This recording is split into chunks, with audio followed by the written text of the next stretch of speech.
Tarde, essa mesa temática Psicologia do Esporte e Políticas Públicas. É com enorme prazer que abrimos para mais uma mesa temática do 22º Encontro Regional da Abrapsu Minas. Sejam bem-vindos. Esperamos resgatar histórias e reflexões importantes na apresentação de hoje. Agradecemos a disponibilidade e participação dos componentes dessa mesa, que são Paula Ângela Figueiredo e Paula. Possui graduação em Educação Física pela Universidade Federal de Minas Gerais, 1976, e graduação em Psicologia pela Pontifícia Universidade Católica de Minas Gerais, 1990, e especializou-se em Clínica da Saúde Mental pela Escola de Saúde de Minas Gerais, 1995. Possui mestrado em Treinamento Esportivo pela Escola de Educação Física da Universidade Federal de Minas Gerais, em 2001. Trabalhou na Fundação Hospitalar do Estado de Minas Gerais, atendendo no Hospital Psiquiátrico Galba Veloso, na Secretaria de Esporte e na Secretaria de Assistência Social da Prefeitura de Belo Horizonte, mediante aprovação em concurso público de 1991 a 2001. Trabalhou como psicóloga esportiva das categorias de futebol de base do Clube Atlético Mineiro de 2004 a fevereiro de 2012. Doutorou-se em Psicologia Social na Pontifícia Universidade Católica de São Paulo, no Núcleo de Estudos de Psicanálise e Sociedade em 2011, atualmente professor assistente 3 da Pontifícia Universidade Católica de Minas Gerais desde 2002. É psicanalista, praticante e especialista pelo Conselho Federal de Psicologia em Psicologia Clínica, atendendo em consultório particular. Tem atuado principalmente nas seguintes áreas: psicanálise, políticas públicas, psicologia do esporte, clínica geral e clínica psicomotora. Também em nossa mesa, Juliana Santana Prado, psicóloga clínica, formada em 2017 pela Pontifícia Universidade Católica de Minas Gerais, pós-graduada em Saúde Mental, Política, Clínica e Praxis pelo Instituto de Educação Continuada da PUC em 2019, psicóloga do esporte na Secretaria de Esportes de Betim, Minas Gerais, desde 2019, atuando com equipes de alto rendimento. Também em nossa mesa, Bruno Moreira Silva, psicólogo em formação no último período de graduação. E Mariana de Souza Castilho, psicóloga, facilitadora da Justiça Restaurativa, IEC PUC Minas. Boa tarde a todos, sejam bem-vindos à nossa mesa. Boa tarde, gente. Queria agradecer ao evento, a aprovação dessa mesa. Eu sou uma senhora branca, cabelos anelados, eu estou com uma blusa clara e no fundo tem uma sala, né, escura com algumas luzes, tá bom? Bom, essa mesa, ela se propõe a discutir um tema bastante delicado, porque a gente está reivindicando, né, incluir na promoção dos direitos e dos direitos humanos a universalização do direito ao esporte e ao lazer, tal como está previsto no artigo 217 da nossa Constituição. A gente sabe que a nossa Constituição vem sofrendo emendas, né? Ela não conseguiu se cumprir, evidentemente, muito do que está na Constituição é letra morta, né, por conta de todas as dificuldades que enfrenta um Estado capitalista. Né? Em um país desigual como o Brasil, né, que viu a pandemia do Covid-19 ser tratada de forma tão desrespeitosa pelo governo federal, hoje são 584 mil mortos, parece um absurdo a gente colocar o esporte, a atividade física, o lazer, no mesmo patamar que o direito à saúde, à educação, o trabalho, moradia, entre outros, uma vez que as condições básicas de existência em nosso país ainda não foram supridas de forma universal. Mas esse pensamento, né, de que como assim a gente está reivindicando lazer e esporte, né? Esse pensamento de que a gente primeiro tem que ter dinheiro para a saúde, para a educação e para o trabalho, e etc., prioriza uma lógica de sobrevivência.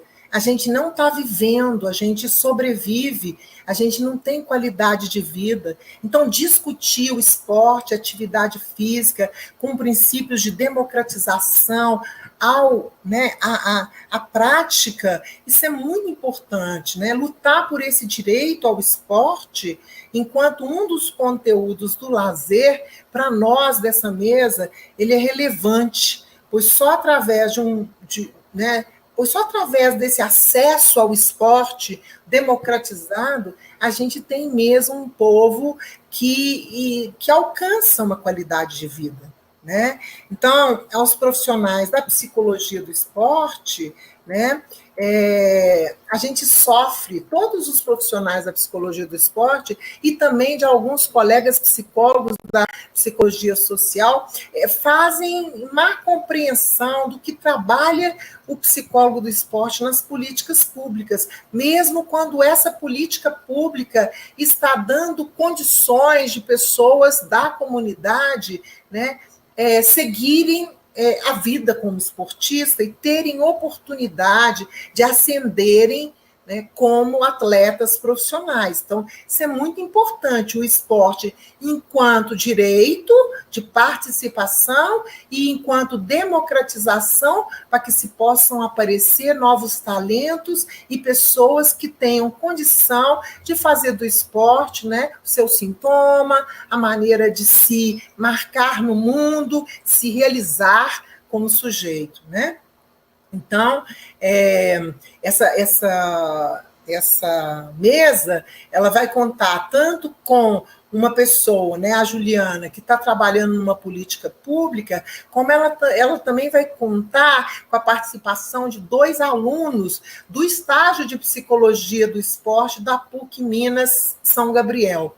Depois de 20 anos de trabalhando na PUC, a gente tem encontrado possibilidades de dar aos alunos na graduação a capacidade de entender o que faz um psicólogo, uma psicóloga na política pública de esporte enquanto lazer, né? E eu acho que a gente não tem que pegar o esporte, né, como o salvador da pátria, nessa perspectiva utilitarista, né, mas tomá-lo, e nem tomá-lo, né, como panaceia para resolver todos os problemas, é o menino fora da escola, é a droga-ticção, não é nada disso que a gente está falando, a gente está dizendo de qualidade de vida e de um povo que possa desfrutar do lazer, não só do esporte, o lazer, né, tem outras dimensões, mas a dimensão do esporte enquanto lazer, né?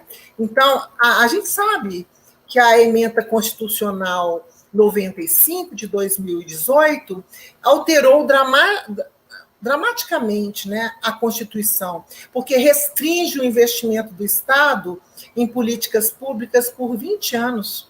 Sabemos também que temos que lutar para eleger um governo que revogue essas e outras emendas. E isso não vai estar na mão só de um presidente, mas na capacidade do povo, né, tá sabendo o que é preciso sustentar, apoiar, para que o governo consiga, né, aprovar ou pelo menos revogar essas emendas, porque não é possível a gente pensar em políticas públicas sem investimento do Estado. Senão nós vamos passar todas as políticas públicas, que inclusive podem dar dinheiro para organizações sociais, né, terceiro setor, o empreendedorismo social. Então, a gente está reivindicando, sim, que prefeituras, estados e governo federal tenham políticas para o esporte, tanto no lazer quanto no esporte, enquanto qualificação, especialização para futuros atletas, né? Todos os que tiverem talentos e se interessarem pela profissionalização, né? Então, eu vou primeiro chamar a Juliana, né, Santana Prado, para que ela apresente o seu trabalho. Ela terá de 20 a 25 minutos, e depois, então, os dois alunos vão dar um testemunho do que eles fizeram em pleno isolamento, né, num atendimento remoto, dentro da Secretaria Municipal de Esporte e Lazer da Prefeitura de Belo Horizonte. Então, estou passando imediatamente a palavra para a Juliana, tá? E logo depois passo para o Bruno e Mariana. Com você, Ju. Boa tarde. Eu queria agradecer à Regional da Abrapso e a professora Paula de Paula em poder estar aqui discutindo um pouco sobre a psicologia do esporte e políticas públicas. Eu sou Juliana, sou psicóloga clínica e psicóloga do esporte no projeto Viva o Esporte, da cidade de Betim, Minas Gerais. Sou especialista em saúde mental, política, clínica e praxis. Sou jovem, branca, cabelos escuros. Eu estou com uma blusa branca e ao fundo do meu cenário tem uma parede branca com um quadro. Primeiramente, eu quero situar de onde eu falo, para depois trazer a contribuição do meu trabalho na política pública do esporte aqui da minha cidade, trazendo os impactos e as possibilidades, né, também que a pandemia trouxe para o nosso serviço e os seus usuários. Eu sou psicóloga do projeto Viva Esporte, de Betim, Minas Gerais, e esse projeto ele atua com comprometimento em uma política pública de esporte e lazer. Ele visa a inclusão, acessibilidade e a garantia de direitos. A equipe do projeto é composta por profissionais da educação física, fisioterapeutas, assistentes sociais e psicólogos. É uma equipe multidisciplinar que vai trabalhar aí de forma articulada. E o projeto ele trabalha com a rede pública e realiza o acolhimento dos alunos, identificando as demandas, fazendo encaminhamentos e trabalhando de forma geral na inclusão. É um projeto abrangente, por atender todas as idades, a partir dos 6 anos até a terceira idade, e também por termos lá a atividade física adaptada, que é uma modalidade que atua enquanto um processo inclusivo de pessoas com alguma deficiência, seja ela física, intelectual, visual, auditiva, ou transtornos globais de neurodesenvolvimento. E o projeto ele visa o atendimento geral da população de Betim. Ele é amplo e muitas pessoas que estão em situação de vulnerabilidade social veem aquele local como um meio de uma possibilidade de crescimento para si mesmo e de fazerem o uso aí de suas habilidades. Tem muitos atletas que estão lá, já adultos hoje, né, começaram no projeto desde criança, fizeram sua carreira ali e participam, né, de competições internacionais, inclusive os alunos da atividade física adaptada. E aí o projeto também teve que adaptar o seu funcionamento, né, considerando a pandemia. Logo no início, quando tudo parou, ninguém tinha pensado aí uma forma de adaptação, né, para a modalidade online, e só que com o tempo se fez necessário isso aí, né. E hoje, depois de um ano de pandemia, foi observado impactos profundos aí, né, em cada usuário, tanto os atletas de alto rendimento, como os alunos de escolinha, ou então os idosos também.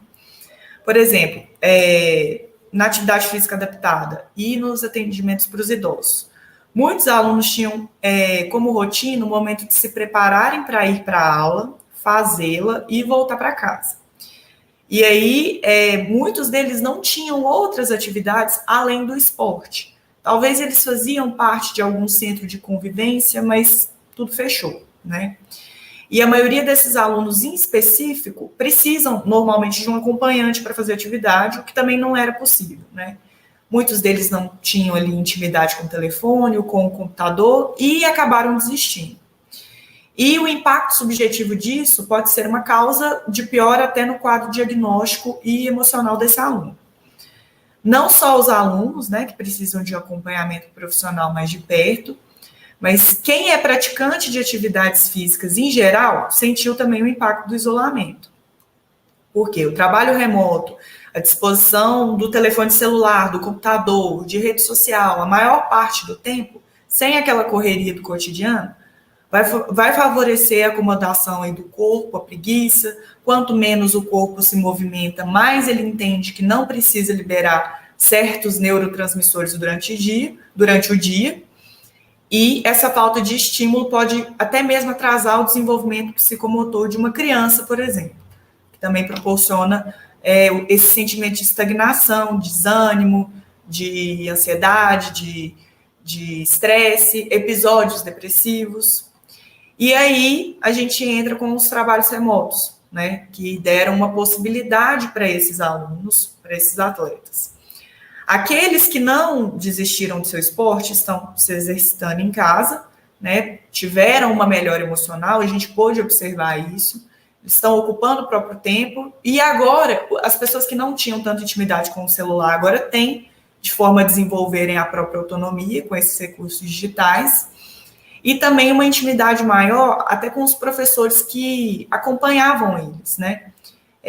Antes, por exemplo, o contato do professor ou do técnico com as equipes de alto rendimento era uma coisa mais didática, né? Agora ele precisa entender a realidade desse aluno, que abre espaço aí para essa aproximação. E a gente sabe aí que o quanto o contato com o outro é fundamental nesse momento, mesmo que através de telas. E, além disso, a atividade física, enquanto rotina, mesmo que em casa, vai ajudar a reduzir aí a ansiedade, né? E torna-se um recurso nesse cenário aí, né, de pandemia. E também, né, houve abertura para os atendimentos online, né, como eu falei, e que mesmo sendo regulamentado pelo nosso Conselho de Psicologia, ele trazia um pouco de resistência aos profissionais de psicologia, né, atender online. Só que funcionou bem. Então, esses alunos não ficaram desassistidos durante esse tempo, né? Além do acolhimento, a escuta, o encaminhamento de alunos no projeto, eu também trabalho com os atletas de alto rendimento, né? E o que eu pude observar é que o atleta de alto rendimento, ele se prepara normalmente, né? Ele se prepara o ano inteiro para as competições, desenvolve uma rotina em torno daquilo ali. Alguns trabalham com isso, outros não. Alguns ainda estão na escola e o dia deles é muito cheio. Então, eles foram obrigados a parar e voltar para casa, né? E, além do impacto técnico, o do corpo, o atleta se veio diante de uma circunstância de incertezas. E eles tiveram muita ansiedade, né? E o ambiente esportivo, ele é um ambiente que é descontraído, né, saudável. O atleta não tinha acesso a isso mais. Então, eles enfrentaram uma dificuldade de se organizar dentro de uma rotina, e muitos deles não têm estrutura necessária para treinar, o que gera esse sentimento de insegurança, né, que foi potencializado pela imprevisibilidade de retorno das atividades normais. Agora, né, na presente data, muitos atletas de alto rendimento já voltaram aos treinos presenciais em competições. E também os alunos de escolinhos, idosos, né? A gente vai começar a entrar com as crianças daqui a alguns dias também, mas tudo dentro de uma tentativa, porque, né, pode acontecer aí da gente ter que fechar tudo de novo, por exemplo. E, então, há esse dificultador, né, que impede que essas atividades ocorram de forma normal. Por exemplo, com os atletas de alto rendimento, não tem a torcida para ajudar, tem o cuidado de não pegar a doença, e alguns atletas acabam pegando, né, o que vai aumentar aí o sentimento de incerteza e insegurança, né, sobre o que o vírus pode causar aí no corpo, né, e os planos de competição muitas vezes são interrompidos quando esse atleta pega o Covid, por exemplo, e então contar com esse dificultador é algo que todos os atletas que estão treinando presencialmente durante a pandemia precisam incluir enquanto possibilidade, né? Ter uma paciência aí com essas mudanças de planos que são bruscas, né? Mas a gente sabe também que esse momento de pandemia, ele serviu a todos aí como uma possibilidade para quem precisava de um tempo para focar em si mesmo, né? Um projeto que está em segundo plano, um olhar mais atento para os seus, né, para as suas dificuldades emocionais, as suas particularidades, né, já que é um momento difícil, né, já que em um momento difícil da vida de um atleta, por exemplo, são essas dificuldades que estão por trás, né? E aí a psicologia, ela se fez necessária nesse momento, né, para o acolhimento do sofrimento desses atletas, desses alunos. Agora, com o retorno, né, a gente começou a retornar agora com a ginástica, né, a gente pegou o pessoal que fazia, né, os idosos e o pessoal da atividade física adaptada que fazia hidroginástica, a gente, por enquanto, está meio assim de colocá-los novamente na piscina, a gente está tentando fazer uma ginástica, né, um treino de mobilidade ali com eles, e a gente também está tentando voltar com as equipes de treinamento, né, de voleibol e de ginástica rítmica. Mais para frente, a gente vai tentar voltar às outras modalidades, né, no geral, que é futsal, handball, né, até mesmo a ginástica rítmica mesmo, taekwondo. Por enquanto, esse pessoal que não retornou está tendo a aula online, mas a gente está tentando, né, aos poucos, né. E aí, a psicologia do esporte, ela se fez necessária nesse momento, para acolher o sofrimento aí desses alunos, né, nesse contexto. E desde março do ano passado, eu fiz trabalhos em grupo, né, remoto, de equipes e individualmente, e dessa forma eu pude levantar demandas, né, pensei junto a eles um projeto terapêutico, né, talvez para aquele atleta, para aquele aluno ou para aquele grupo, discutir temas que o grupo desejasse, e os grupos pediam muito sobre transtornos psicopatológicos, depressão, ansiedade, porque muitos deles se sentiram deprimidos, tiveram, né, crises de ansiedade nesse momento, né, e dentro desse contexto, né, dessa visão maior das próprias dificuldades e vulnerabilidades, e se não houvesse a psicologia do lado tanto desses alunos quanto desses atletas de alto rendimento, né, não sei como é que seria retomar agora, né, porque muitos deles estão voltando para as aulas e para os ambientes de competição bem, né, mais conscientes aí, né, de si mesmo. E muitos deles, eu não cheguei a atender ninguém que perdeu algum familiar, né, só alguns deles, e até mesmo os atletas tiveram Covid, mas nada grave, né? Mas eu os acompanhei, ainda acompanho, né, semanalmente, né? E é como eu disse, quando tira o esporte deles, eles desmontam, assim, né? Então foi um trabalho que foi essencial, assim, né? Porque a partir disso a gente pôde ver, né, as dificuldades que eles tinham, né, durante um jogo, por exemplo, que estava por trás, a insegurança deles, né. Teve também muita questão do financeiro, né, porque tem alguns atletas que trabalham com isso e nesse momento não tinha competição, não tinha nada, então, assim, foi muito difícil para eles também essa questão econômica, né. Então, assim, foram diversos fatores aí que, se não tivesse esse acompanhamento, né, como é que seria? Alguns desses atletas de alto rendimento até têm o Bolsa Atleta, né, mas são poucos, né, então, assim, eles estavam ali nas aulas online, né, treinando online com os técnicos, né, quando estava tudo muito fechado mesmo, né, mais no ano passado, assim, por desejo, porque não tinha, assim, influência nenhuma, né? Não tinha nada que fizesse com que eles que os sustentassem ali, a não ser o próprio desejo deles de estarem no esporte, né?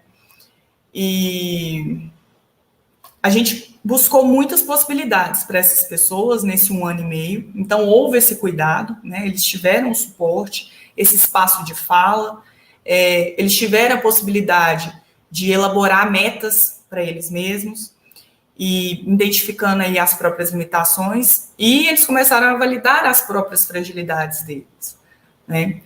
E durante todo esse ano, né, a gente tem a nossa equipe multidisciplinar, a gente fazia reuniões semanais, né, com a equipe toda, né, para dizer sobre as possibilidades de retorno, que foram muitas, a gente tentou voltar, mas depois não deu certo, a gente teve que ficar mais um tempo aí fechado, mas cada profissional, né, tanto os fisioterapeutas continuaram atendendo, né, presencialmente, essas pessoas, mas cada profissional da psicologia trabalha diretamente com uma turma, né, o que não impede, né, aquela pessoa, aquela psicóloga responsável, por exemplo, da atividade física adaptada, atender um atleta de alto rendimento, por exemplo. Mas como cria vínculo, né, então a gente não perdeu esse contato e a gente trocava figurinhas, né, durante todo esse tempo, né. E a equipe multidisciplinar tem 2 fisioterapeutas, uma assistente social e 3 psicólogas, né. Então, assim, agora a gente retornou, né, a gente já está conseguindo fazer mais coisas presencialmente, mas o pessoal lá acaba que eles iam, assim, agora quando eles estão retornando, é como se não tivesse parado, porque não quebrou esse vínculo, né, não saiu nada ali, a gente perdeu alguns alunos, né, mas aqueles que viram a necessidade do projeto, viram a necessidade aí do trabalho da psicologia, ficaram e estão super felizes, ansiosos, porque agora está retornando, né?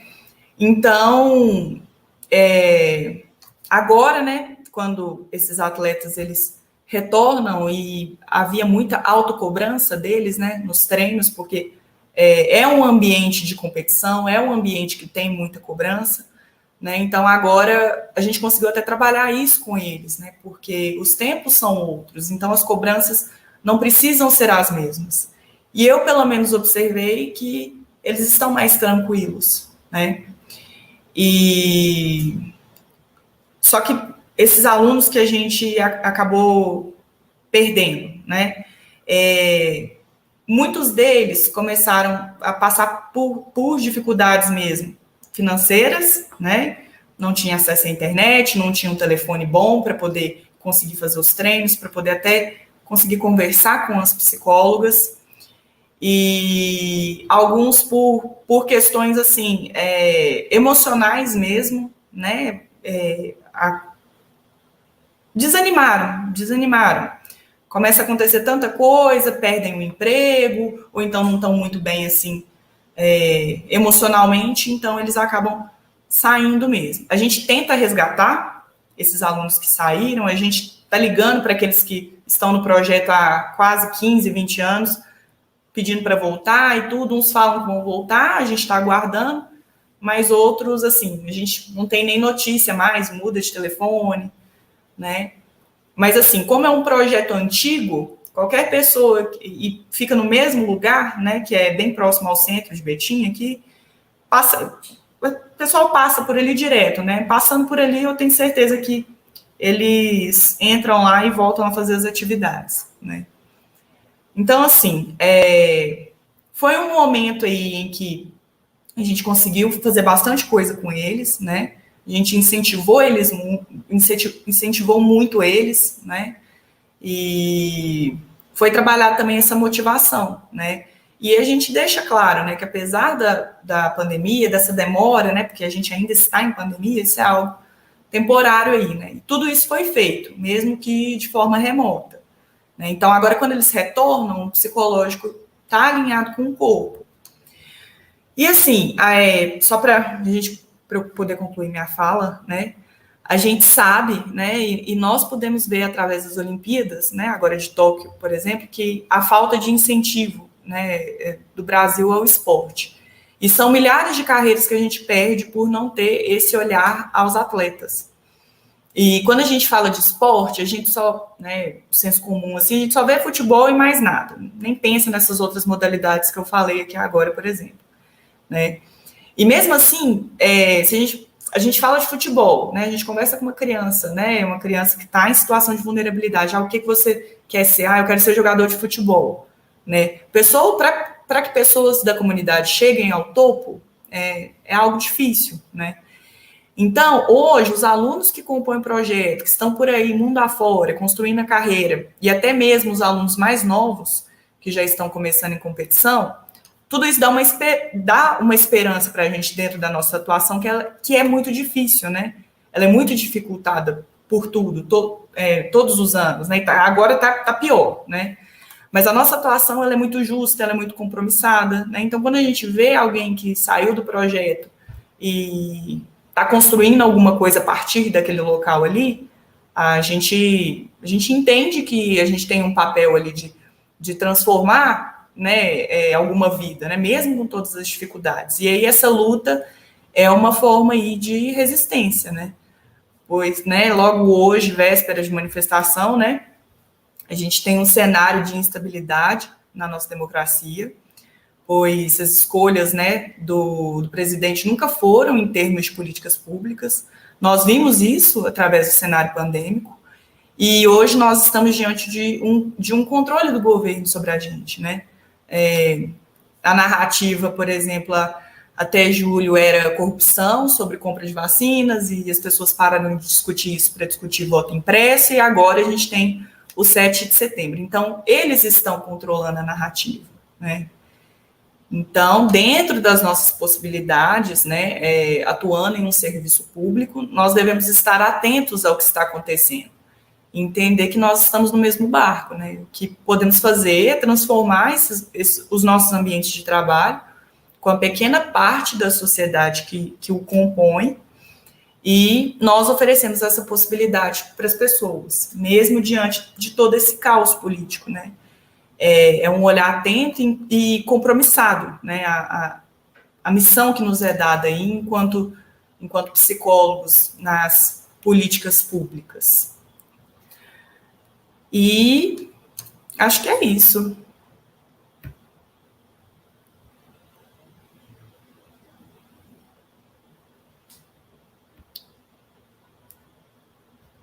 Imediatamente para o Bruno, Mariana, e você retorna depois para as conversas, para as questões que porventura apareçam aí, mas para a gente conversar um pouquinho mais, tá bom? Então, com a palavra, Bruno. A Mariana estava com um problema tecnológico, não sei se ela resolveu, se ela conseguiu resolver, mas os dois trabalharam juntos. Bruno representa a Mariana também, que agora está formada, né? Bruno e ela estiveram no estágio, mas Mariana agora já é colega da gente. Então, com a palavra você, Bruno. Boa tarde para todo mundo. Meu nome é Bruno, sou jovem, pele clara. Tá dando para me ouvir? Baixo. Assim fica melhor? Tá ótimo, Bruno, vamos. Meu nome é Bruno, né? Como eu disse, pele clara, cabelo liso, estou usando uma blusa azul, e ao meu fundo tem uma parede branca e um armário branco também. A gente vem aqui contar um pouco da nossa experiência enquanto estagiários da psicologia do esporte, num campo que estava sendo inaugurado no começo do ano, junto com o contexto da pandemia, né? Então, a gente enfrenta muitos dos desafios para estar iniciando em algo que envolve o esporte, o corpo, ao mesmo tempo que a gente está dentro de um regime remoto. Nossa prática foi dentro do programa Esporte Esperança, né, que ele é realizado pela Secretaria de Esportes e Lazer da Prefeitura de Belo Horizonte, e ele atua com crianças e adolescentes de 3 a 17 anos, E lá dentro do projeto, a gente não presenciou todas as ações, mas estavam ocorrendo oficinas, escolinhas de esporte antes da pandemia, né? E as crianças que estão de 3 a 5 anos que elas estão no projeto, elas são de EMEIs, né? De instituições de educação infantil ou creche parceiras da prefeitura. E dentro, né, dessa secretaria, o Programa do Esporte e Lazer, ele tem uma comissão. Essa comissão é composta por 4 analistas, por estagiários também da educação física, que atuam nas escolas municipais de educação infantil, as EMEIs, nas várias regiões de Belo Horizonte, com capacitação e práticas esportivas. E os analistas também, durante a prática remota, desenvolveram os cursos online para poder estar desenvolvendo e formando esses estagiários.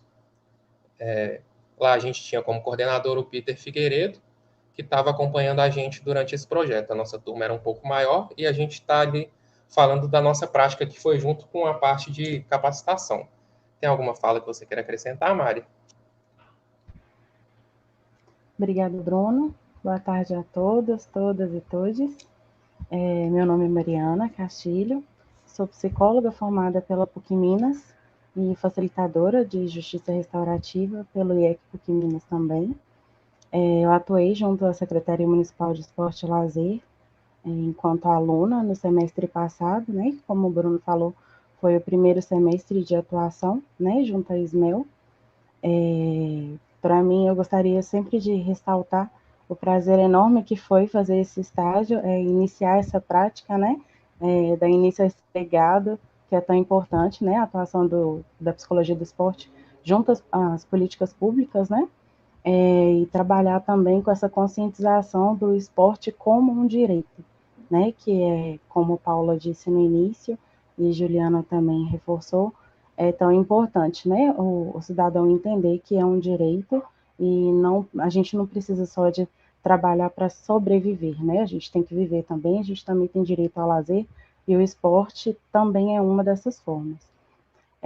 Durante a nossa atuação no programa Esporte Esperança, que foi o programa que nós atuamos junto à ISMEL, a gente participou, né, da comissão de capacitação.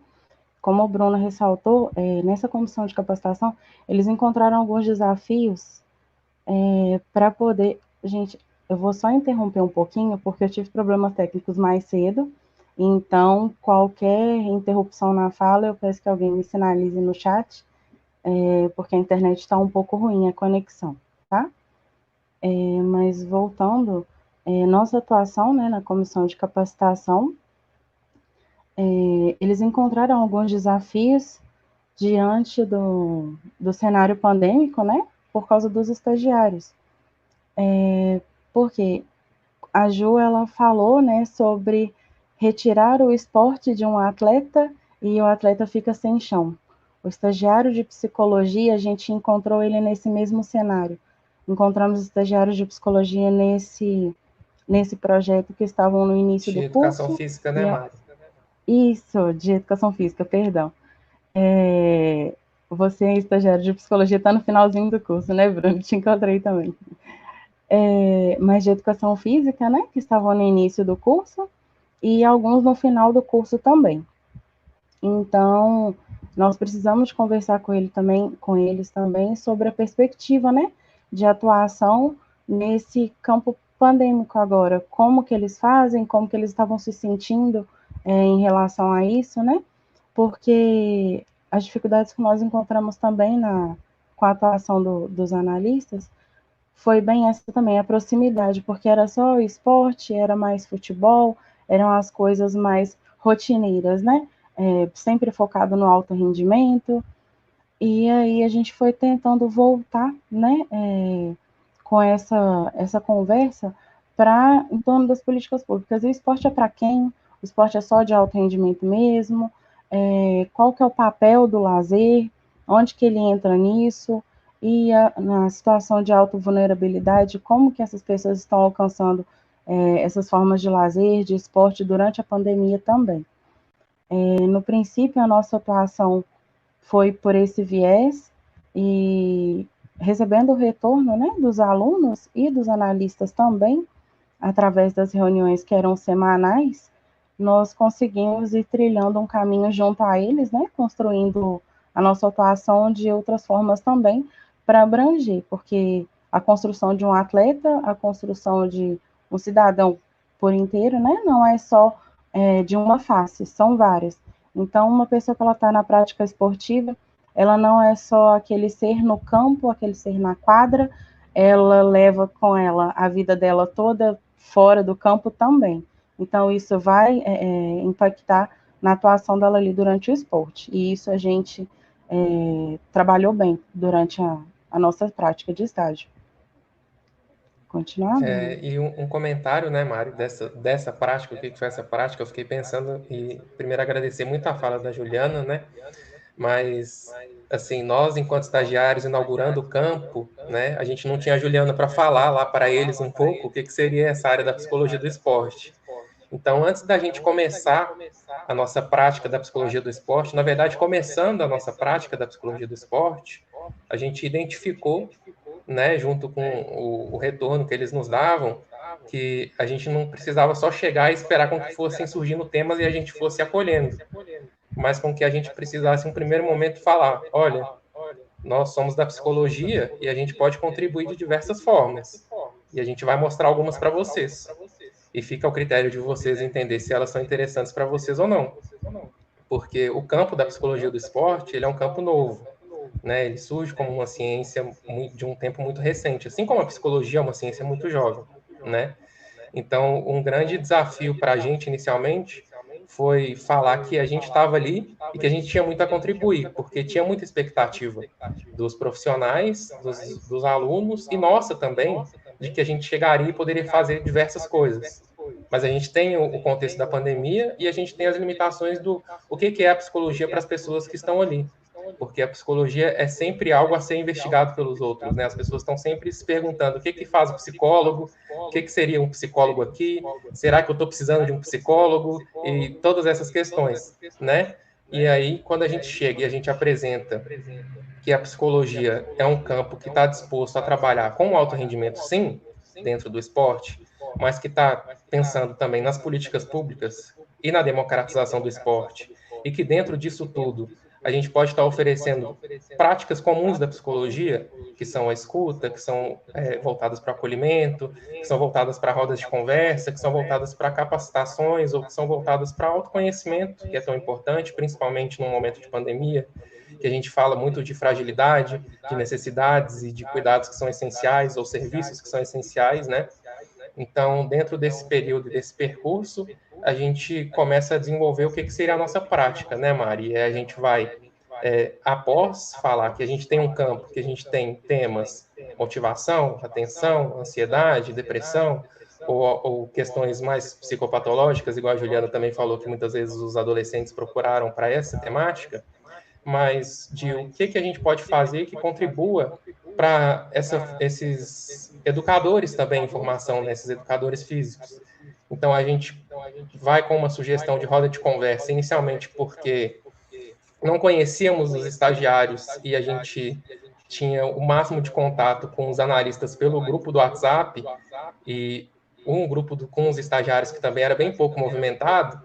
Então, assim, uma roda de conversa para que a gente pudesse inicialmente escutar, saber quem está ali, saber o que são essas pessoas que estão voltadas para o esporte, para a democratização do esporte, e como que a gente pode contribuir com elas.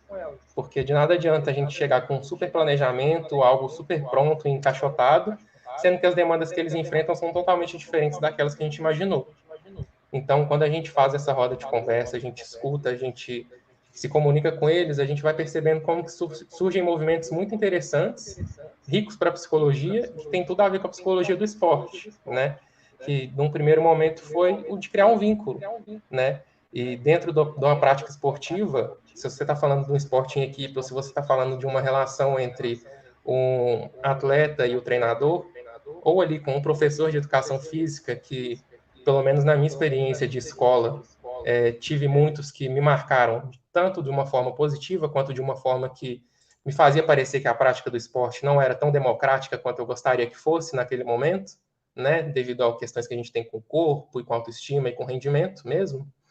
Mas como que eles, enquanto educadores físicos, poderiam estar dispostos a escutar as pessoas que chegam.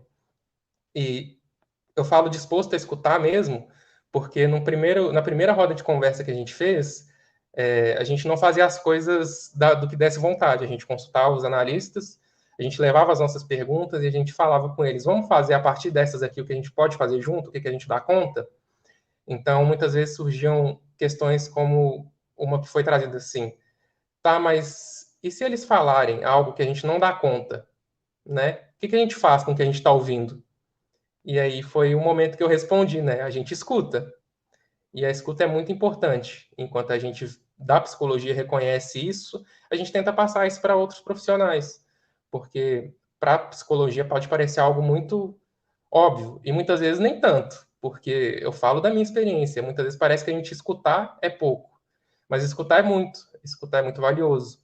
E aí a gente percebe como que dentro dessas práticas da roda de conversa que surge para criar um vínculo, começa a virar quase que uma prática que passa a fazer parte do projeto, né? Como que na outra semana a gente houve um movimento num grupo dos analistas falando, vamos fazer uma outra roda de conversa para a gente falar sobre as respostas que eles deram no curso que a gente fez? E a gente aproveita e fica sabendo como é que foi o curso para eles. E a gente escuta se eles estão gostando, se eles têm outros temas, se eles têm sugestão. E aí passa a ser visto também como que toda a prática de conhecimento ela é construída em conjunto, que é o que a gente tentou perceber no começo e a gente ainda teve dificuldade para executar dessa forma. Mas que eles também perceberam, acho que muito mais rápido do que a gente, que a prática ali era em conjunto. Então, a roda de conversa, em um momento, a analista sugeriu assim, agora a gente faz a roda de conversa, a gente faz dessa forma, dessa forma, dessa forma.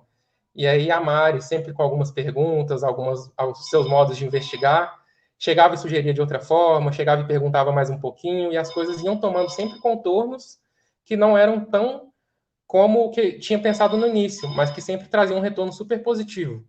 Então, dentro dessa prática de psicologia do esporte, a gente conseguiu ouvir, conhecer muitas histórias de pessoas que estão envolvidas com esporte, e a gente foi desenvolvendo também temáticas que pareciam ser urgentes para aquelas pessoas, porque durante as práticas de educação delas, durante as práticas de esporte coletivo delas, poderiam ser um dificultador para esse esporte, né? E eu penso em dificultador enquanto eu e Mari, facilitadores da justiça restaurativa, né? O que a palavra facilitador tem a dizer, né? Porque a gente já tem muitas coisas na nossa vida, muitos entraves que vão dificultar com que a gente enxergue o que é um esporte coletivo, o que é o coletivo, o que é o outro. Então, se a gente puder facilitar para com que essa possibilidade de olhar para outra pessoa seja feita enquanto esporte, enquanto rendimento, enquanto competitividade ou enquanto lazer, né, que era onde a gente estava, é super importante e valioso, né, Mari? Uhum. Como o Bruno falou, né, da nossa atuação, a gente dava uma inteira importância para essa parte de escuta, né, e para essa co-construção, né. A visão dos analistas era sempre passada por uma parte de autoridade, só que a gente foi trazendo isso para o lado da co-construção mesmo.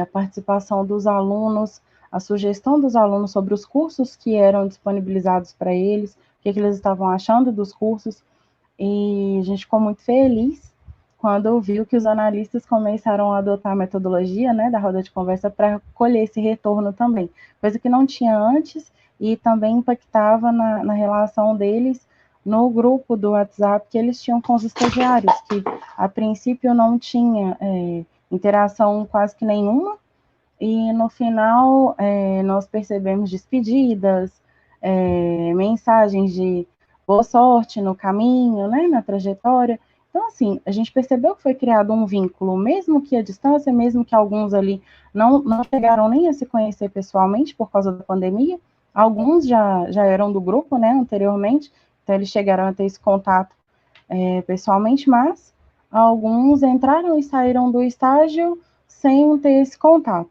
né? As intervenções, Flávia, as intervenções, elas aconteceram na nossa comissão, na verdade, elas aconteceram através do grupo do WhatsApp, né, que nós tínhamos o contato com os alunos, né, os estagiários de educação física e com os analistas, e através de reuniões também no Meet, as rodas de conversa eram sempre no Meet, tá? E lá era um espaço de fala, a gente deixava os alunos e os analistas também bem à vontade, para falar, para ligar a câmera ou não, para participar pelo chat ou não, quebrando, assim, aquela rotina de obrigatoriedade, de que tudo seria avaliado, de que tudo você tem que fazer. Então, a gente convidava as pessoas para participar daquele momento. A partir do momento que elas entenderam que elas estavam ali porque elas queriam estar, não estava sendo avaliada, a coisa começou a fluir um pouco mais, sabe? Um pouco melhor. Dentro das rodas de conversa, né, que nós conseguimos propor junto com os estagiários, diante da o primeiro impasse, né, que foi as dificuldades que eles trouxeram para a gente sobre a atuação no campo, eles falaram com a gente também que gostariam de trabalhar sobre racismo no esporte, sobre questões de gênero no esporte, dentre outros temas super pertinentes e que a gente gostaria de ter trabalhado todos, mas o semestre acaba. Então, como eu falei anteriormente, né, no início da minha fala, a gente deixou a semente plantada para que outros estagiários consigam ir até lá e dar continuidade a esse trabalho. E os analistas também, né, que a gente acaba que com o vínculo que foi construído, a gente tem notícias de lá e a gente sabe que eles estão trabalhando nesse viés também. Mas as rodas que a gente conseguiu fazer, as rodas de conversa, foi sobre o racismo, a gente trabalhou com as rodas também sobre questão de gênero, e nisso, principalmente na roda de racismo, nós conseguimos colher depoimentos dos estagiários e de uma estagiária em específica, que contou da dificuldade dela enquanto professora negra, ao se deparar com uma situação de preconceito entre duas crianças. Quando uma criança branca, disse para a criança negra que ela não queria tocar na mão dela durante uma atividade da educação física, porque ela estava suja. Ela questionou o porquê, e ela falou que era por causa do tom de pele dela. E aí, essa professora negra, ela se sentiu extremamente tocada por aquela situação, porque ela também já se viu em uma situação daquela criança negra ali, onde não quiseram chegar próximo a ela, onde não quiseram conversar com ela, onde não deram ouvidos a ela, por causa do tom de pele, por causa da cor dela. Então, nós trabalhamos essa questão racial, tanto com os estagiários, quanto com os analistas. Como o Bruno falou, algumas questões eu colocava para aparecer mesmo algumas falas do preconceito velado, que para nós não é mais velado, já está mais que escancarado. São falas que, infelizmente, elas estão aí na nossa rotina e que já está tão enraizado que, infelizmente, algumas pessoas já vão no automático e vai falando e vai ferindo cada vez mais. E é necessário começar a se questionar, começar a se policiar, para que isso comece a parar desde já. Já era para ter parado.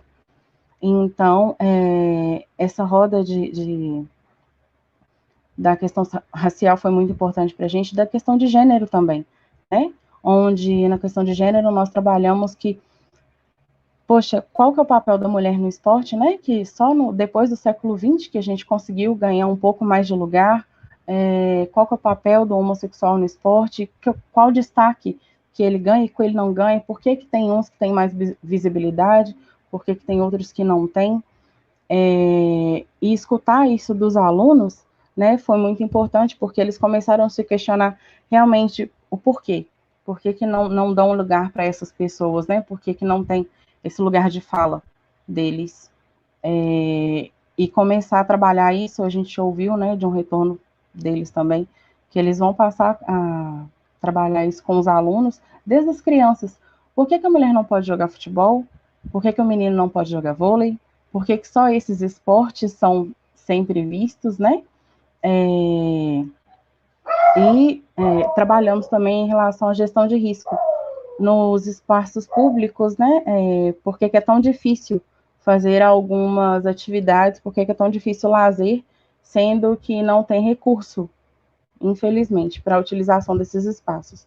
Eu tentei fazer um compilado das muitas ações que nós tivemos, né, durante a prática. Como falei, o semestre foi curto e foi grandes ações, mas eu encerro minha fala aqui, gostaria de agradecer, e deixo assim, né, a sementinha plantada, como deixei no estágio, que a psicologia do esporte, ela tem que ser vista assim como política pública, né, e os cidadãos, eles têm que entender dos seus direitos e começar a se apropriar deles também, né, para começar a atuar. Muito obrigada, né? Eu vou comentar os 2 trabalhos e fazer perguntas, e depois a gente vai ver que perguntas a gente tem no chat, né? E o Tafarel talvez nos encaminhe elas, mas eu gostaria de chamar a atenção, né, para o fato de que nós sofremos um empobrecimento muito grande, a sociedade como um todo. E a gente viu isso acontecer quando a Juliana diz que muitos desapareceram, né? E a gente pode ter certeza que quem está sofrendo por questões financeiras não tem muita disposição para lazer, né? Então é por isso que às vezes as secretarias têm muito pouco financiamento no final do ano, na hora do planejamento dos gastos, né?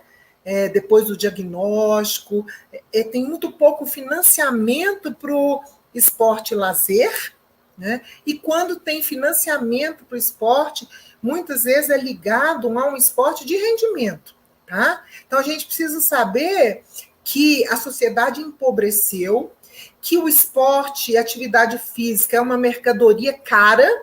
Quem pode comprar, então compra, vai ao clube, vai às academias, né? Faz fitness, mas enquanto política pública, a gente tem uma defasagem muito grande.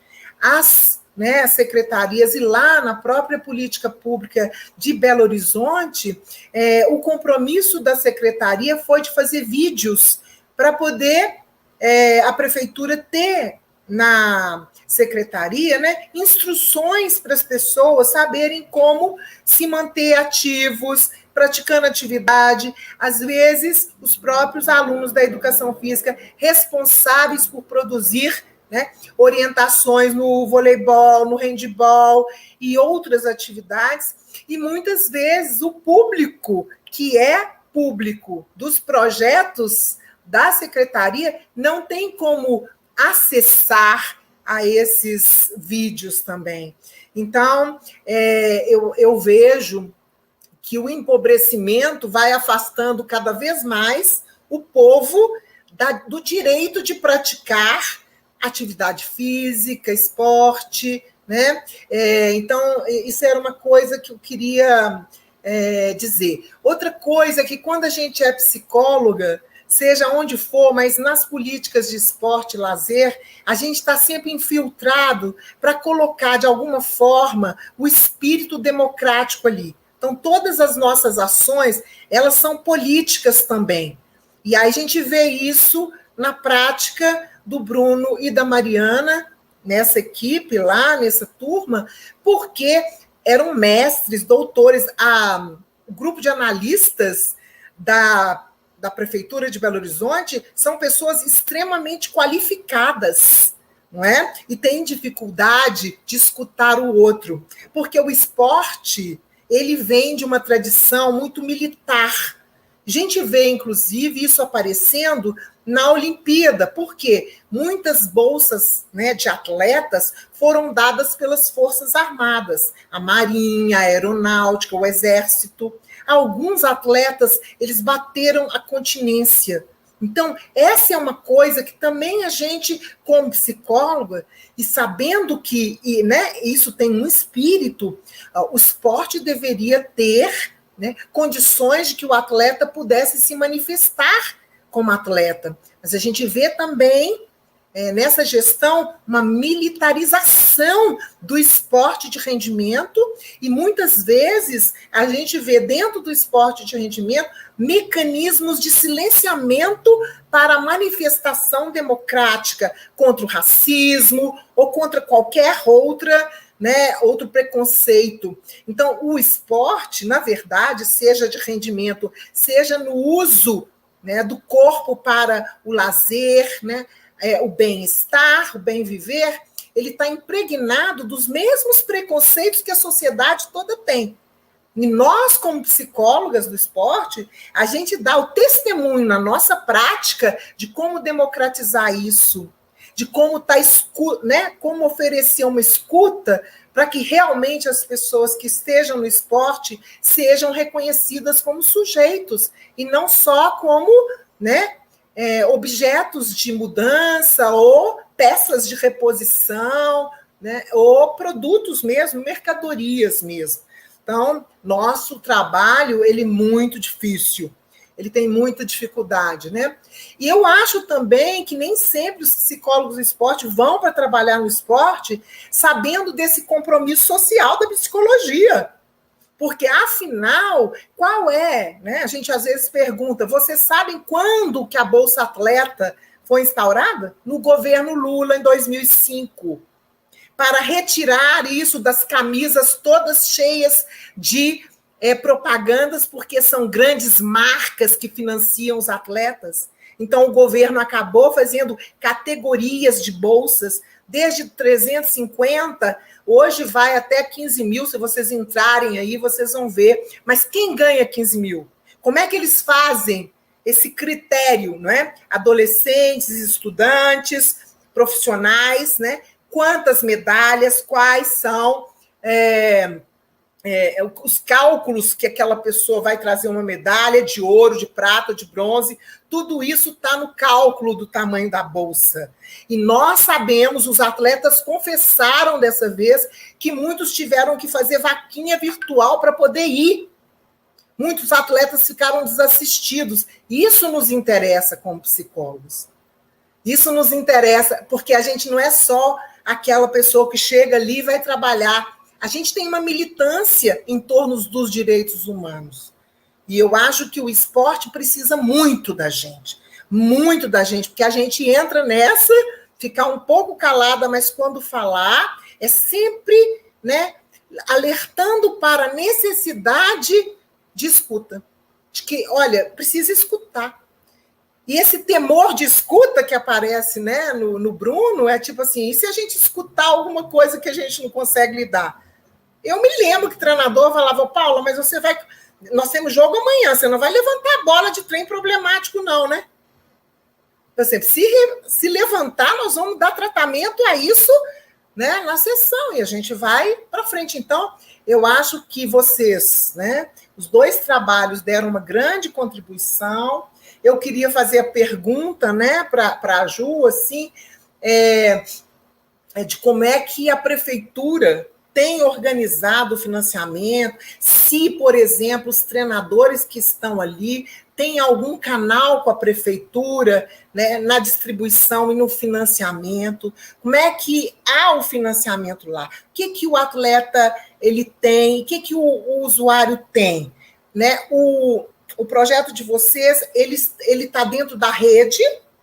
Eu estou perguntando, porque eu sei, eu queria que você falasse, que isso é muito importante, né? Como que o usuário está dentro da rede, até que ponto essa família, esse usuário tem acesso ao CRAS, ao CREAS, como é que é o projeto dentro da rede da assistência social, da saúde, né, na saúde básica. Então, eu queria que você falasse um pouquinho sobre isso, como que o projeto entra aí, né, como direito, mas também conectado aos outros serviços.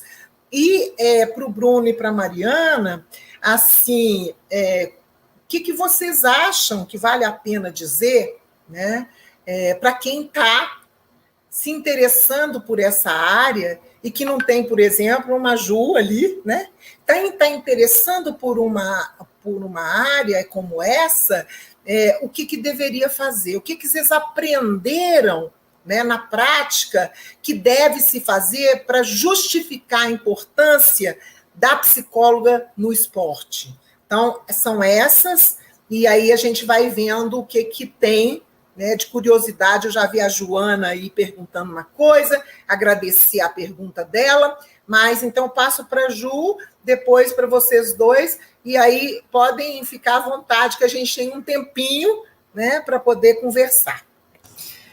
Então, sobre essa questão de como é talvez o repasse, né, para esses atletas, né? A secretaria ela tem uma verba lá, né, mensal específica, que primeiro para os atletas de alto rendimento, né, que a prefeitura vai bancar algumas viagens desses atletas, não são todas, né? E as que não são bancadas, os familiares podem ajudar ou não. Mas eu já vi muito os técnicos mesmo, às vezes, né, tirando do bolso deles para ajudar esses atletas, ou fazendo a ponte aí com supermercados para patrocínio, né, ou qualquer outra coisa ali que possa, aí faz a camisa, né, para poder estar divulgando aquela marca lá. Então, assim, para os técnicos é muito, muito pesado também, né, é um trabalho aí, por exemplo, quando a gente estava no ano passado, a gente teve uma suspensão do nosso contrato, a gente teve salário reduzido, e aí a gente não podia mais atender, né, e assim, a gente ficou por pouco tempo, né, só que assim, algumas pessoas a gente não tinha como, a gente não deixar de atender, né, e aí a gente conversou com essas pessoas e tudo, conversamos lá com a chefia, e aí eles abriram um espaço para esses atletas, por exemplo, não ficarem desassistidos, né, mas sempre assim, oscilando, né, mas assim, tem essa parte destinada aos atletas de alto rendimento, mas para os alunos é bem difícil a gente conseguir as coisas, né? Não há aparelhos, os aparelhos são muito velhos, nosso local de trabalho é muito insalubre, né? Tanto que uma das preocupações dos professores, né, da equipe como um todo, era como que a gente iria retornar, porque lá é uma casinha minúscula, não tem banheiro, é um banheiro para todo mundo. Então, assim, é muita gente no mesmo local, e aí isso é algo que é discutido lá desde quando eu entrei, né, não só, né, talvez a reforma do local, mas por essa falta mesmo de aparelhos, né, de recurso aí, né. Só que, assim, como que isso tá dentro da assistência, o pessoal manda para lá, né, o CRAS manda, né, o CERSAM manda. E então, assim, todo mundo conhece aqui o Horto, né? Porque é no Horto que fica, né? Em frente ao ginásio poliesportivo daqui. Todo mundo vai lá fazer, às vezes vai encaminhar para algum projeto, encaminha para lá, né? Para o pessoal estar fazendo alguma atividade. Então, assim, tem muita demanda, tem muitos alunos, mas questão de investimento ali, mas é muito difícil a gente conseguir qualquer coisa. Não é impossível, mas é muito difícil. Então, a gente, na maioria das vezes, a gente vai trabalhando com o que tem. E agora, falando um pouco dessa questão até dos estagiários de psicologia ali, nunca teve, né? Um projeto de muitos, muitos anos, nunca teve. Tanto que a gente entra ali um pouco meio que assim, né? O que é, né? Vamos conhecer na prática, vamos conhecer na realidade, né? Então, seria fundamental ter a psicologia nesse campo aí, né, no campo do esporte, né, porque poderia, né, tá trazendo essa realidade para quem está estudando, né, só que assim, já pedimos também, só que os estagiários têm de educação física, né, mas de psicologia é muito difícil também, por essa questão da dinâmica do investimento mesmo ali, né? E assim, é igual como você disse, né, Paulo? Há o investimento dentro das grandes marcas, né? Mas não é porque a gente não vai tirar dali do Horto, por exemplo, um atleta de alto rendimento que a gente não tem que investir, né? No que falta, né? Porque para o idoso, para o aluno do AFA, para o pessoal que está em condição de vulnerabilidade social, há maior número do que, por exemplo, dos atletas de alto rendimento, né? É precário, mas a gente vai tentando aí todos os dias, né? É aquilo que você disse, né, Paulo? É o que acontece no esporte, é o retrato do que acontece na sociedade, né?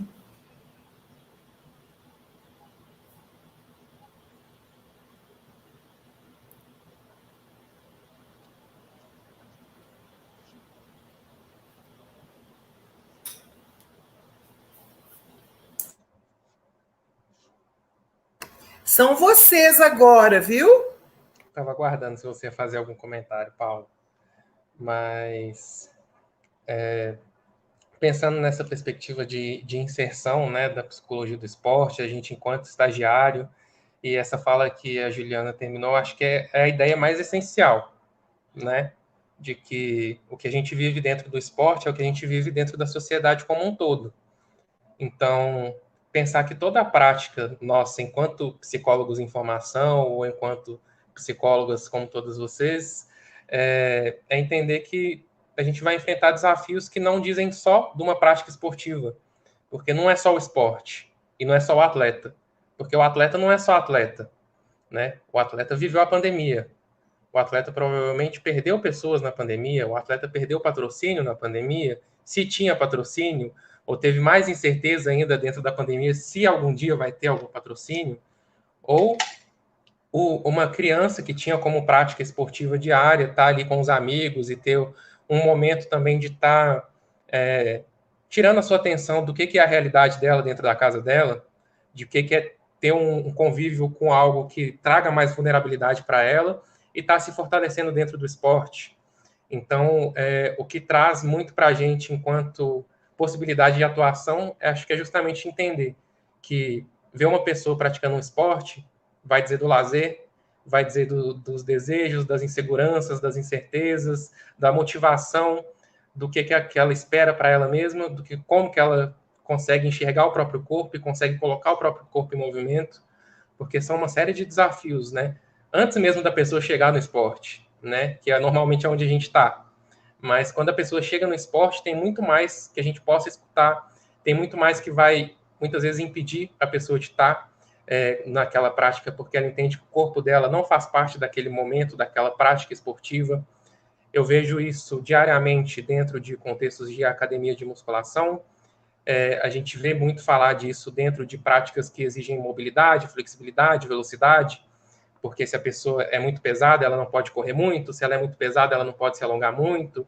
Então, sempre tem algo que vai dizer do que é o esporte e para qual público é aquele esporte. Só que antes disso tudo, a gente tem o sujeito, a subjetividade, a motivação, o desejo dele de estar naquele esporte ou não. E a gente precisa fazer um exercício muito grande enquanto inseridos, né, imersos nessas práticas esportivas, de retornar a visão do esporte, muitas vezes um esporte do que as crianças enxergam, que é um esporte que é possível de ser divertido, é um esporte que traz autorrealização, né, pensando nas nossas necessidades básicas, autorrealização, pertencimento, porque você tá dentro do esporte vai dizer disso tudo, né, antes de alguma questão estética, ou de desempenho, ou de medalhas, mas tem algo que é seu, que é algo que é a sua motivação de estar ali, que você pode perceber ela antes disso tudo, né? Porque senão a prática do esporte, ela deixa de ser o esporte, o lazer, e passa a ser uma obrigação cansativa, e mais uma daquelas que a gente tem que colocar na nossa lista de autocuidado, ou na nossa lista de coisas que fazemos para estar bem, né? Sendo que o esporte é algo que vai dizer de cada um. Então, um ambiente que eu estou dentro do esporte que eu gosto pode ser não necessariamente aquele que é confortável para outra pessoa, mas que há algum lugar que vai ser confortável para essa pessoa, desde que ela tenha a possibilidade de ser ouvida também, de se ouvir, né, de pensar onde eu posso estar, onde são os esportes que eu posso ocupar, que eu posso me divertir neles, porque a gente tem muito a ideia de que tem algumas práticas esportivas, aí a gente fala muito do futebol, ou do vôlei, muitas vezes, quando a gente faz essa divisão de gênero, que é muito forte também, né? E quando a gente fala de saúde e bem-estar, tem a academia de musculação, sendo que a gente tem a natação, a gente tem a corrida, a gente tem atletismo, a gente tem tantas outras variações, e tudo está dizendo da mesma coisa, né? Da saúde, do bem-estar e da autorrealização. Então, eu acho que o maior desafio é a gente primeiro parar e repensar o que é o esporte e como que a gente traz o esporte para a nossa vida. porque foi o movimento que eu fiz e que trouxe muito significado para mim, enquanto aluno da psicologia, enquanto pessoa que pratica esporte, enquanto pessoa que já arbitrou muito esporte, mas de uma pessoa que está envolvida e que quer viver o esporte como algo que é democrático, né? Como o esporte como algo que é e que deve ser para todos.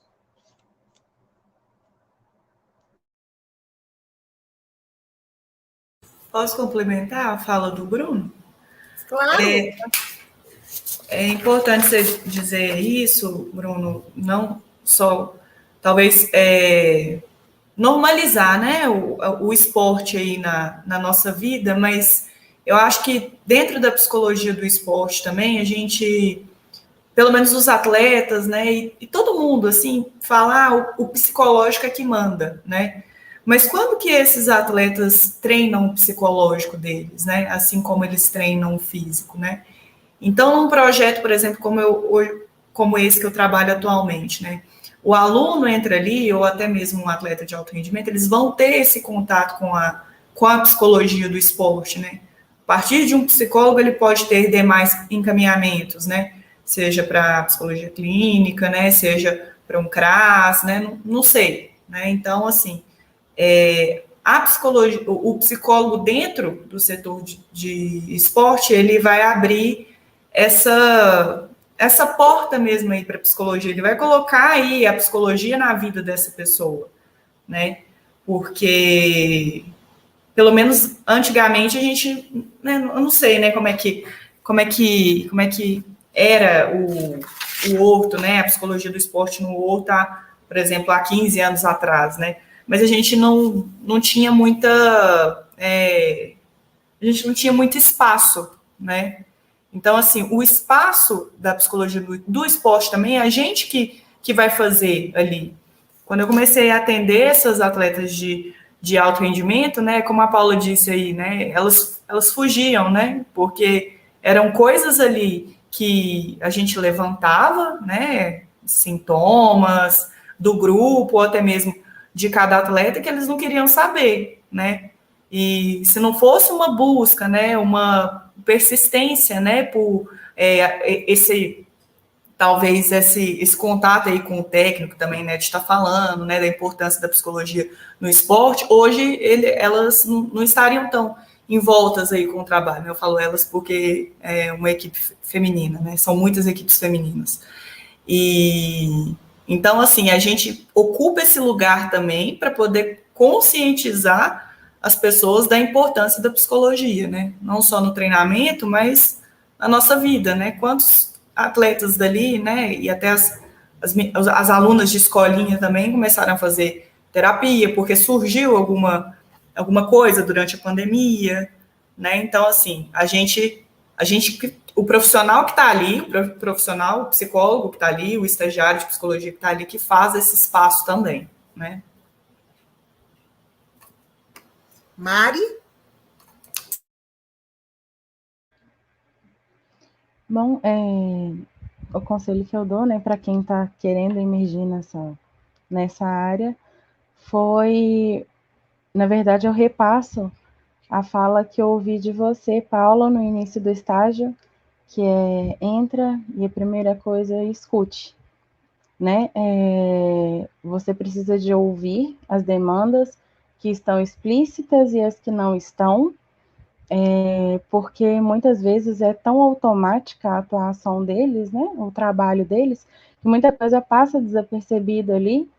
E como a Juliana falou, muitas questões elas existem, mas elas não são trabalhadas, elas são colocadas por debaixo do tapete, por receio de atrapalhar o bom rendimento do atleta, ou por receio de afastar até o atleta daquela atividade, ou o treinador, e são questões que elas vão impactar e elas muitas vezes já estão impactando na potência daquela pessoa ali, né? Tanto dentro do campo, quanto fora dele também. Então, o primeiro passo que eu acho imprescindível para quem não tem o campo, né? Como até Bruno falou, eu fico muito feliz de ver Juliana aqui, ver a presença, né, da psicologia do esporte tão atuante assim, porque quando a gente chegou na secretaria não tinha psicologia e nem sabiam o que era a psicologia do esporte, e foi bem nítida a pergunta, o que vocês vieram fazer aqui? Então, mostrar por aqui veio, tanto nas falas quanto nas ações, foi um desafio muito grande, por isso a gente sempre ressalta da felicidade que a gente ficou quando a gente percebeu que eles entenderam a importância da psicologia, e até, digo assim, em relação a vagas até de emprego, né, da inserção real da psicologia, nos foi dito que para concursos, por exemplo, da psicologia do esporte, hoje a gente entra como analista, salvo engano, analista de políticas públicas, mas, assim, a psicologia, ela entra meio que escondida ali. Você pode atuar, sim, como psicólogo do esporte, mas essa não é a sua principal função.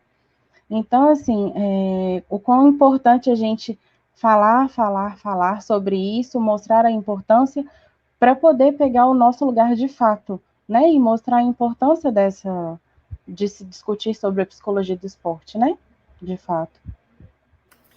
Então, eu acho bacana a gente estar oferecendo essa mesa, porque ela vai ficar gravada aí, né, porque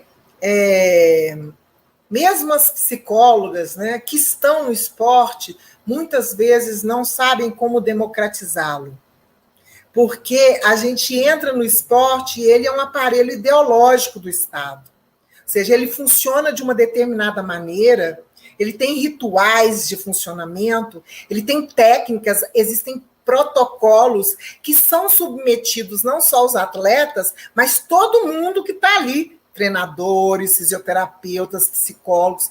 Então, quando você é uma pessoa que está ligada, né, de que a sua contribuição não é repetir, não é reproduzir uma pulsão que, quando ela se repete sem ter nomeação, você está reproduzindo pulsão de morte no esporte.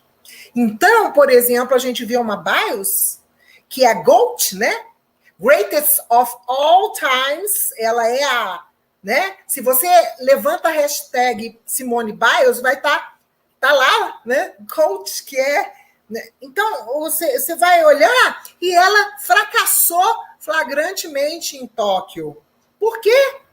Se você vai ver a vida de Simone, ninguém nunca viu, todo mundo trabalhando ela para ela ser a Simone, e ela falou, vou parar, porque eu não tenho confiança, né, de dar um salto e estar em condições de controlar o meu corpo.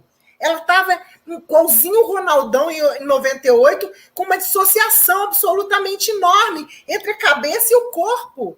E o que é isso? Simone é negra, como é Daiane, como é Rebeca, como é Jéssica, né? Ela foi institucionalizada até os 6 anos, quando os avós pegaram, a mãe era usuária de drogas, a mãe perdeu as filhas.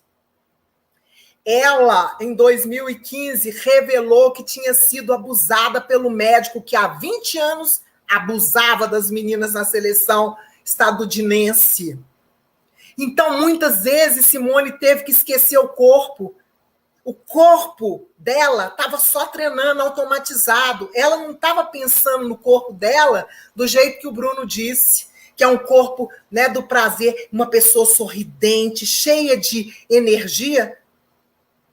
Deu um tilt no final agora, né? E levantou a bola de todos nós. O que é o esporte de rendimento? Ele é saúde ou não? Ele é um trabalho doentio. Então, nós, né, tem psicóloga no COB, tem psicóloga no COI, todo mundo falando isso. É preciso ver o que acontece no esporte. E nós que amamos o esporte precisamos pensar como pensar um esporte na política pública que não caiba dentro dessa caixinha ideológica.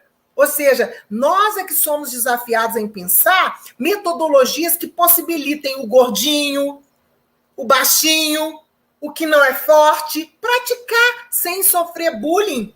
Mas para isso é preciso que o professor tenha uma cabeça aberta, porque senão ele vai bater continência. E o menino que tem talento, ele gosta. O que não tem, ele pede para ficar em casa. Isso acontece. Então, se nós estamos lá investidos dessa ideia de que o esporte é direito, tanto quanto saúde, tanto quanto educação. Esporte é saúde, educação, é tudo junto. Mas no Brasil, o financiamento do esporte nas prefeituras é um mínimo de grana. Aí fica todo mundo passando o pires para poder financiar o projeto que a Ju trabalha, o outro projeto. Tudo errado, né? Então, vocês estão vendo que nós temos lutas, né? Bom, cada um de vocês tem 2 minutos para se despedir, né? Porque a gente está encerrando daqui a pouco, então, até 2 minutos para cada um. Ju, faça sua despedida e depois Bruno e Mariana, tá? Bom, eu acho que já foi tudo bem falado aí para você, Paulo, até complementando rapidinho aqui na minha despedida, sobre essa questão também da Simone Biles, né, que foi algo aí que foi uma lição, né, para esses atletas, né, tanto os de alto rendimento quanto os de escolinha, né, que há um limite aí, né, que o esporte precisa também dos seus limites, né, não sendo aí tratando essas pessoas como objetos, né, como você disse aí, o tilt veio depois de tantos anos, né, e se não tem aí um psicólogo por detrás, a gente não consegue identificar isso aí. Mas queria agradecer a todos vocês, Bruno, Mariana, Paula, por estar podendo conversar aqui um pouquinho dessa temática que eu vivencio aí todos os dias. Obrigada. Ok. O Tafarel, que está nos bastidores, nos disse que existem duas perguntas. Exatamente. Então, o Mauro vai dizer, a gente estende um pouquinho, né? Mais um pouquinho de 17 horas. Então, vamos escutar. Vai, Mauro. A Joana Ferreira, ela diz: boa tarde, Juliana. Você pode falar um pouco mais de como foi o atendimento em grupo? Foi uma conversa aberta ou teve alguma metodologia científica? Os atendimentos em grupo, eles né, antes da pandemia e na pandemia também, de forma remota, eles são feitos através de dinâmicas, né? A gente pode ter uma conversa aberta, a gente pode levantar demandas do que eles desejam ali falar, mas a gente está sempre mediando isso aí, né? O contato desse grupo, a comunicação entre eles, né? Eu pude fazer durante esse tempo também o THP deles, né? Que é o treinamento de habilidades psicológicas, que vai ser um treinamento aí que vai ter como foco aí a mentalização, concentração e atenção, outras coisas também, né? Mas assim, vai muito também do que o grupo vai trazer para você no dia, porque às vezes você vai com uma coisa pronta, chega lá, eles querem conversar do que aconteceu nas Olimpíadas, né? Ou então eles querem falar deles ali. Então vai muito do feeling, né? Do dia, do que vai fazer. A gente vai com alguma coisa pronta, com alguma dinâmica, né? Mas normalmente acontece de uma forma bem natural, um bate-papo bem bacana, e que a gente consegue identificar muita coisa e trabalhar muita coisa também. A outra pergunta é do Kevin. O Kevin fez 2 perguntas, eu vou ler as 2 perguntas e vocês dividem aí. Boa tarde. Se essa inclusão no esporte já é complicada, e para poucos, pois é tratada como objetificação e mercadoria, imagino o quão difícil é essa inclusão para pessoas com necessidades especiais. É uma constatação dele. E, em seguida, ele pergunta como o auxílio esporte poderia ajudar a realidade dessas pessoas. Bom, eu vou responder porque essa coisa da política está na minha veia. Eu estudo isso, né, do financiamento e também da Bolsa Atleta, e de onde que vem a grana que possa ajudar.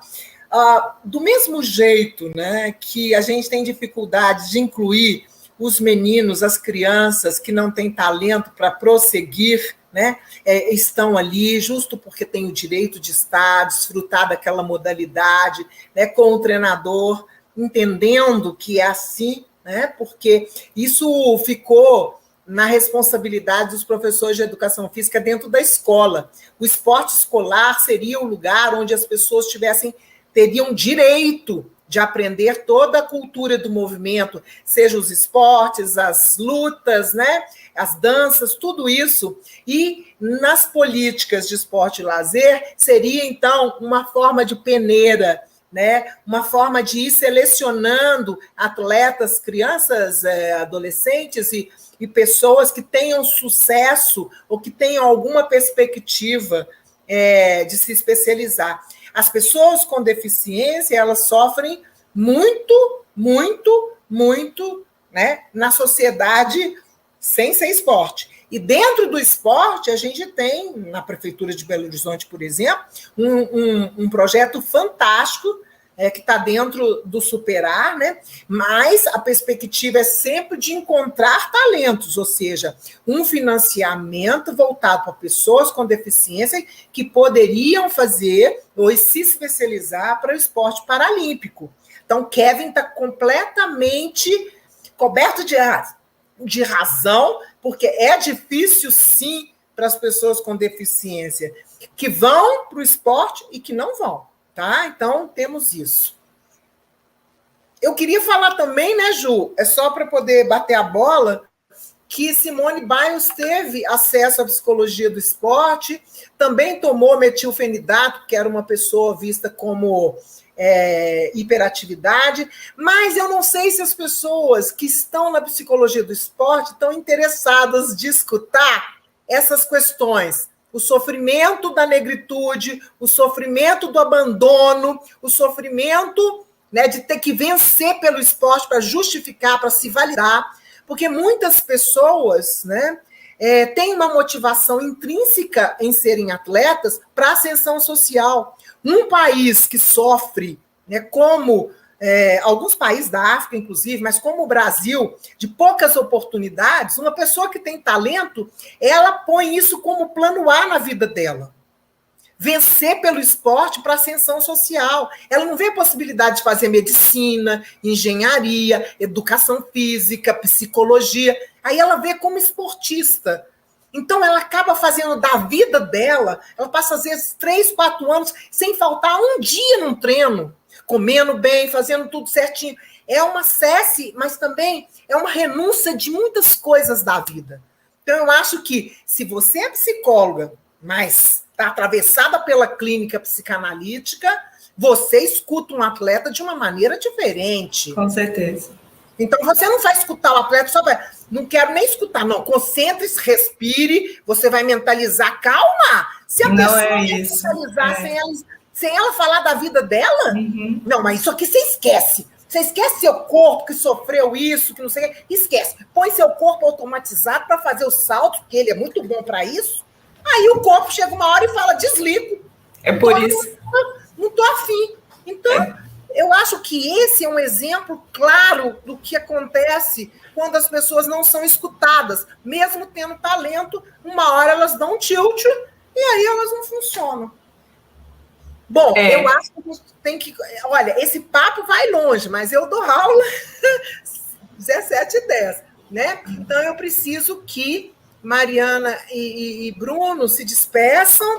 Eu também já estou me despedindo aqui, sabe? Também agradecendo e muito satisfeita da nossa mesa ter se realizado. Espero que as pessoas possam ter aproveitado. Então, eu não vou falar mais. Depois que Bruno e Mariana se despedirem, tá bom? A gente está encerrando, viu, Mauro? Depois.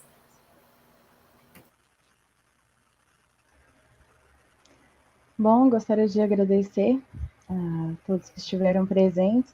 Gostaria de agradecer pela oportunidade, né, de estar aqui tendo essa conversa tão importante com você, Paula, Juliana. Obrigada, Mauro. Obrigada, Tafarel, também, que esteve presente a todo momento. Obrigada, Jorge, por esse apoio. Obrigada à organização toda. Obrigada, Bruna. Eu também quero agradecer a todo mundo, a Paula por ter incentivado a gente tanto nessa prática, por ter incentivado a gente a trazer esse tema, por estar podendo discutir esse tema de novo, que eu acho que foi tão interessante e vale a pena ser dito e ser revisitado. Foi um prazer conhecer todos. Juliana, foi muito bacana conhecer do seu projeto. Muito obrigado, Jorge, por estar auxiliando a gente nas Libras, Mauro por estar anunciando, Tafarel no apoio com a gente. e toda a organização da Abrapso também. Muito obrigado, gente. A Abrapso Regional Minas, Núcleo Montes Claros, agradece a todos pela participação.